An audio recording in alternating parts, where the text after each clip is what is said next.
let's dive into something that's causing a bit of a stir in the 3D printing world. You with me? Oh yeah, definitely. This is getting a lot of attention. It's all about Bambu Lab and their latest firmware update. You know, those printers known for their speed and how easy they are to use? Yeah, the X1 Carbon, the P1S. But this update, well, it sparked some controversy, and we're here to dig into it, see what all the fuss is about. We've got articles, blog posts, even some pretty heated forum discussions to look at. And yeah, things get pretty intense. It's interesting though, it really highlights this kind of fundamental tension between the whole open source ethos that 3D printing, especially early on, was really gone, and the direction that some companies are moving towards, these more closed ecosystems. So it's a bit of a microcosm of a much bigger trend. But before we get too deep into it, I think we should back up a bit just to make sure everyone's on the same page. For those who might be new to 3D printing, what is it about Bambu Lab that made them so popular in the first place? So speed is a big one. They're known for being really user-friendly, and their printers have this sleek kind of modern design. They really appealed to especially newcomers to 3D printing. With X1 Carbon and the P1S, they made the whole process feel much more accessible. And then a key part of their initial appeal was this commitment to open source software. Right, that was huge. Yeah, it really resonated with that whole DIY, maker spirit of the 3D printing community. Absolutely. The idea that the code behind the software is freely available for anyone to modify, share, improve, it fosters this amazing culture of collaboration and innovation. But this new firmware update, it seems to be a step away from that, wouldn't you say? Yeah, it's definitely caused some waves. Bambu Lab is calling this new feature. They're using this term authorization and authentication protection mechanism. Bit of a mouthful. It is, yeah. Basically, they're adding a layer of control over certain key printer functions. Like what kind of functions are we talking about here? Well, think of it like needing permission slips for things like, firmware upgrades. Yeah. Even binding your printer to your user account. Wow. Remote video monitoring, starting print jobs, even controlling things like temperature. So it's not just about like security patches or updates then. This is affecting a much wider range of functionality. Yeah, you're absolutely right. And what's really got people fired up is that while this update is technically optional for now, Bambu Lab has stated pretty clearly that all their future printers will have this technology built in right from the start. So no more opting out. Yeah. I can see why that would be unsettling for those who chose Bambu Lab. Yeah. Specifically because of their open source approach. And then you add in that clause in their terms of service, the one that allows automatic downloads of these updates, and potentially even blocking printing until you install them. Well, it's a recipe for some serious discontent. So we've got this move towards a more closed system, mandatory updates potentially, and this feeling of losing control over your own printer. I can definitely see why people are upset. But let's break down the backlash a bit. What are some of the specific concerns people are voicing? It's this sense of betrayal. A lot of early adopters feel like they bought into Bambu Lab specifically because of that open source commitment. And now they feel like the rug's been pulled out from under them. Yeah. It's like being forced into a walled garden. Right, like you're trapped. Exactly. And it's giving people flashbacks to things like HP's printer cartridge strategy. Where you're locked into using only their products. Yeah, exactly that. And it's not just about this one update then. It's about what it could represent for the future of the whole Bambu Lab ecosystem. You hit the nail on the head. People are worried about what comes next. Will they be forced to use only Bambu Lab filament? Could we see mandatory subscriptions for basic features? This uncertainty just breeds suspicion and mistrust, especially in a community that values freedom and control over their tech. Makes sense, and I'm sure this hasn't gone down quietly. Are there any particularly strong voices or criticisms coming out of the community? Oh, absolutely. Nick Sonnentag, he's the CEO of Sunny Day Technologies. They specialize in concrete 3D printing. He's been very vocal, calling this update a big disappointment and emphasizing how important open source is for driving innovation in 3D printing. Yeah, open source has led to some amazing advancements over the years. It's like baked into the community's DNA at this point. And it's not just Sonnentag. Joseph Prusa, he's the CEO of Prusa Research, another big name in 3D printing. He also chimed in with some pretty strong words, expressing concern about this trend in the industry towards controlling user data. Which is a whole other can of worms. Data privacy is a huge concern these days. Huge. And Prusa, he was particularly concerned about the potential influence of Bambu Lab's Chinese investors, specifically IDG Capital. Right, and they were recently removed from the U.S. Department of Defense's watch list, but they had been flagged for their ties to the Chinese military. Exactly, so it adds this extra layer of complexity, Yeah. especially with Article 7 of China's National Intelligence Law, which mandates that organizations and citizens have to cooperate with intelligence efforts. So this whole controversy, it's bringing in this geopolitical angle as well. It's not just about tech and open source anymore. It's potentially about national security and data sovereignty too. It's a bit of a tangled web, for sure. Yeah. It's hard to separate these concerns. You've got the practical implications of losing control over your printer, the worries about data privacy, and then this whole layer of potential government influence.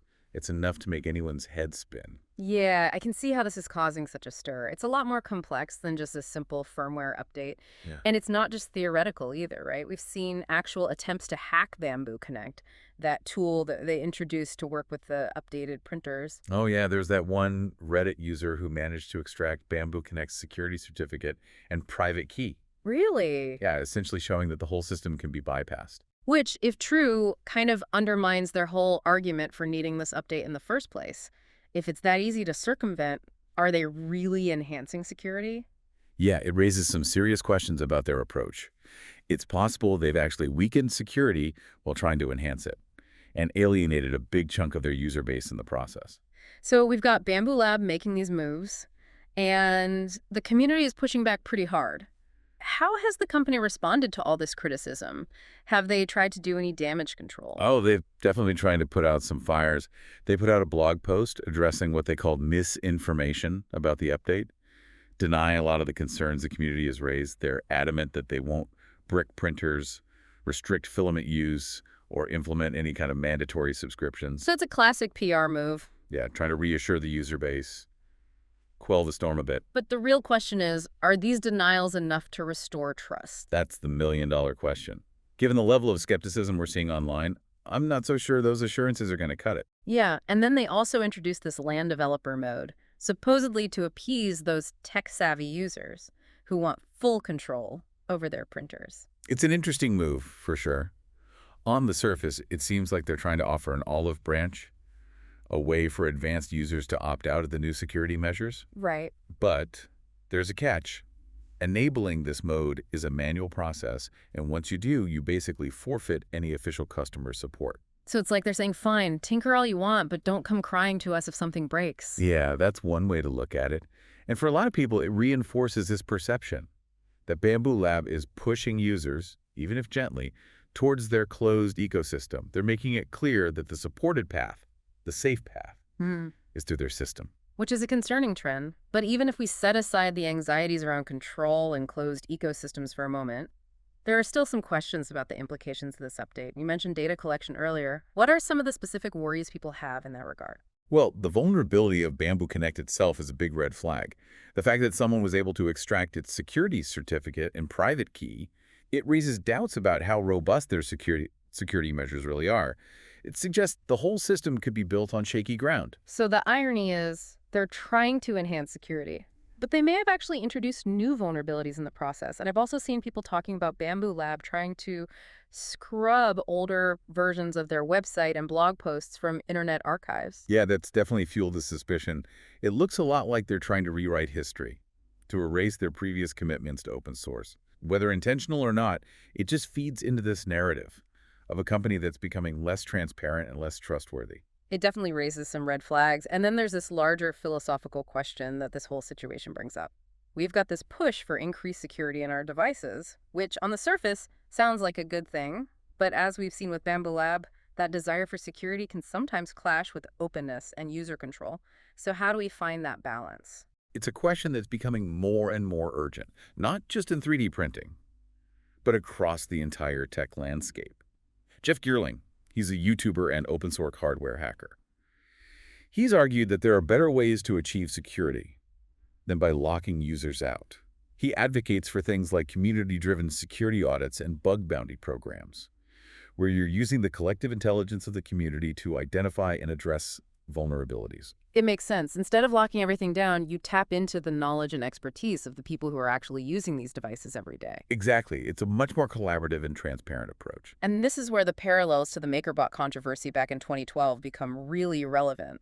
Remember when MakerBot, who were once champions of open source, suddenly pivoted to a closed system? Oh yeah, that was a huge turning point for the 3D printing community. And it didn't go over well. It sparked outrage. And honestly, MakerBot never really recovered from the damage to their reputation. They lost the trust of a lot of their users, and it arguably stifled innovation within their ecosystem.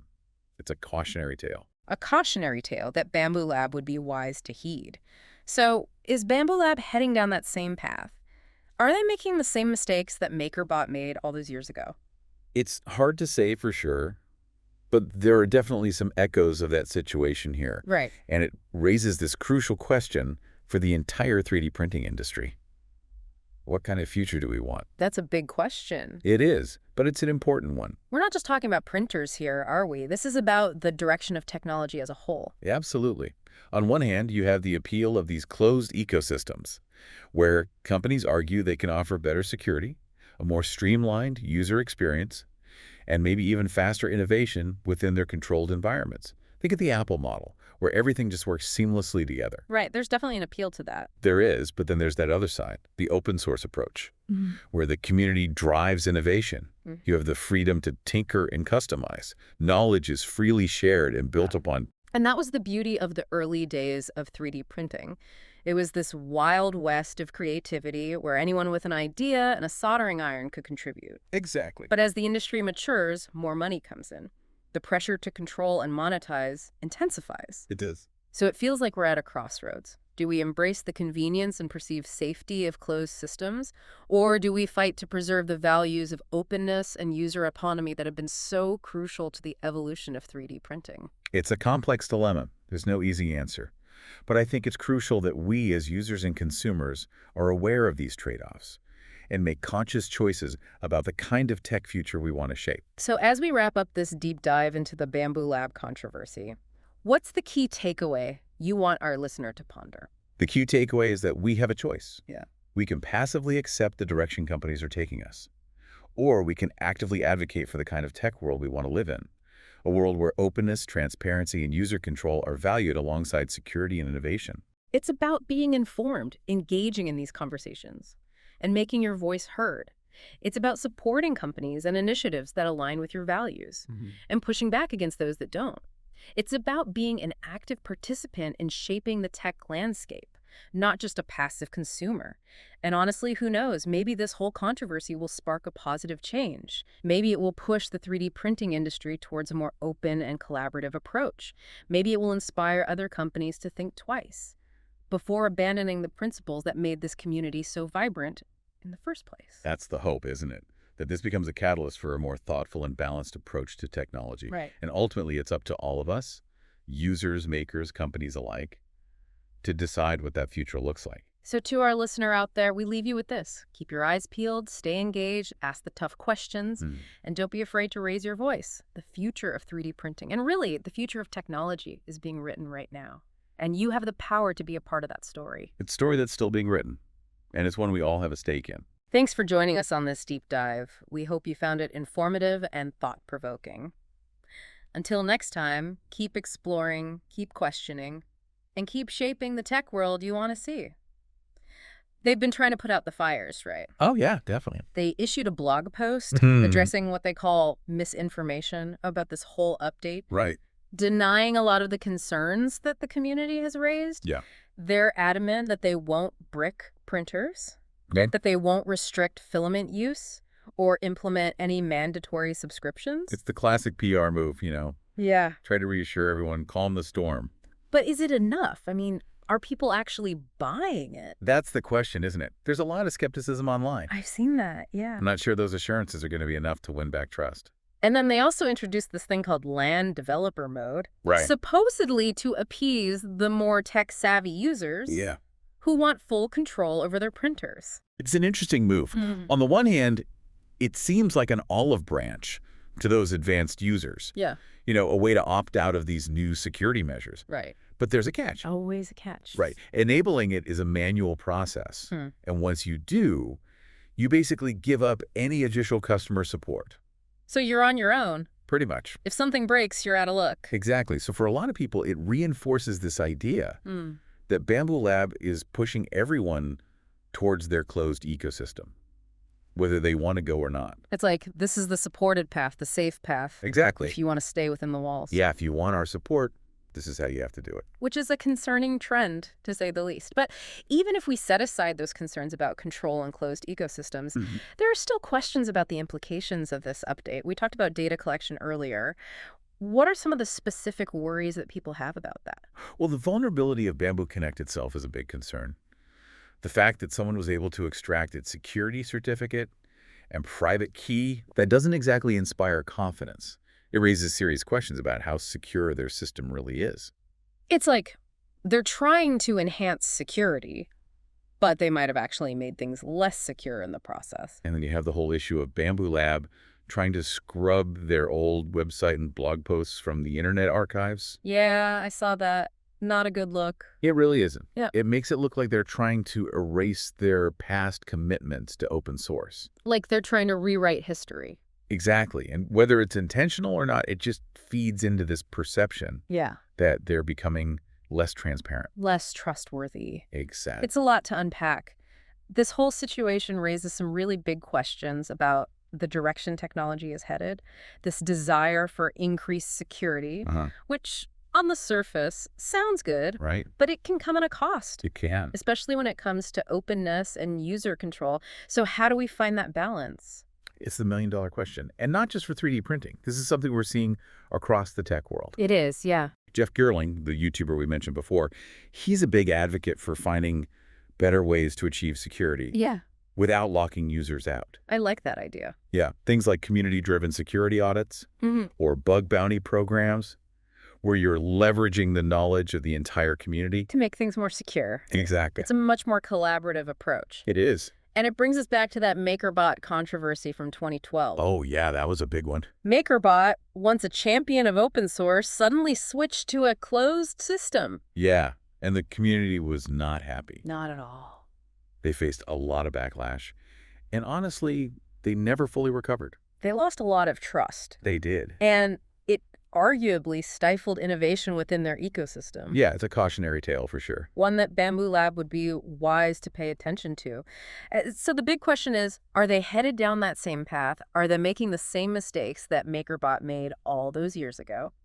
It's hard to say for sure, but there are definitely some similarities. And it raises this really important question for the 3D printing world. What kind of future do we want? It's a big question. It is? And it goes beyond just 3D printing. This is about the future of technology as a whole. Absolutely. On the one hand, we have these closed ecosystems where companies claim to offer better security, a more streamlined user experience, maybe even faster innovation. It's the Apple model. Everything just works. Seamlessly. But then there's the other side, the open source approach, where innovation comes from the community itself. You have the freedom to tinker, to customize, to share knowledge. And that was the beauty of the early days of 3D printing. It was this explosion of creativity. Right. Anyone with an idea and a soldering iron could contribute. Exactly. But as the industry grows, as more money comes in, the pressure to control and monetize everything increases. It does. So we're at a crossroads.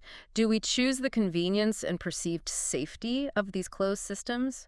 Or do we fight for the openness and user freedom that have always been at the heart of 3D printing? It's a tough choice. Yeah. There's no easy answer.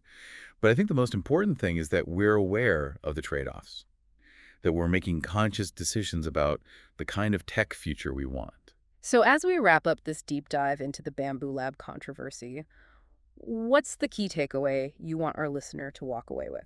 I think the most important thing to remember is that we have a choice. We don't have to passively accept the direction companies are taking us. We can advocate for the kind of tech world we want to live in, a world where openness, transparency, and user control matter just as much as security and innovation. It's about being informed, engaging in these conversations, making your voice heard, supporting companies that share your values, and pushing back against those that don't. We're not just passive consumers. We can shape the tech landscape. Absolutely. And you never know, maybe this controversy will lead to something positive. Maybe it will push the 3D printing industry towards a more open and collaborative future. Maybe it will inspire other companies to think twice before abandoning those core principles. That's what we can hope for. It would be great to see this become a catalyst for a more thoughtful and balanced approach to technology. It would. And at the end of the day, it's up to all of us, users, makers, and companies, to decide what that future looks like. Exactly. So to our listener out there, we'll leave you with this. Stay informed, stay engaged, ask the tough questions, and don't be afraid to speak up. The future of 3D printing, the future of technology is being written right now.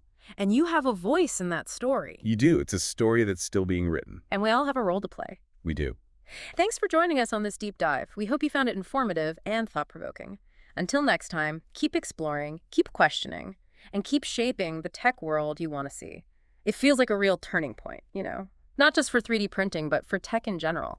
The decisions these companies make now, like Bambu Lab, they could have a ripple effect for years to come. No doubt about it. It's like this whole Bambu Lab situation. It's a magnifying glass on these bigger trends.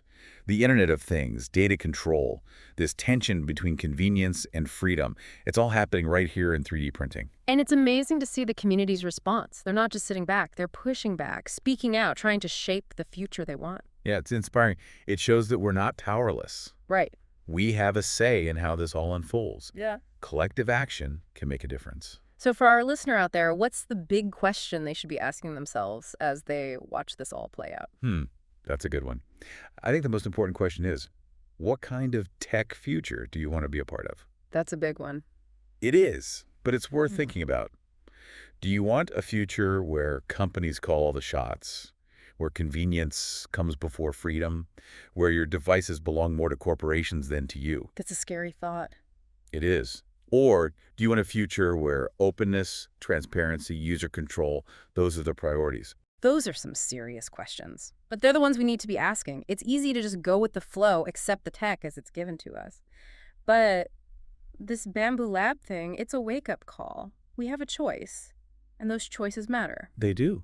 We need to be informed. We need to have these conversations, make our voices heard, support the companies and initiatives that align with our values, push back against the ones that don't. Be an active participant, not just a passive consumer. Exactly. And who knows, maybe this whole controversy will spark some positive change. Maybe it'll push the 3D printing industry in a better direction. A more open, collaborative direction. Right. Maybe it'll inspire other companies to rethink their approach. To remember the principles that made this community so great in the first place. It's a nice thought. It is.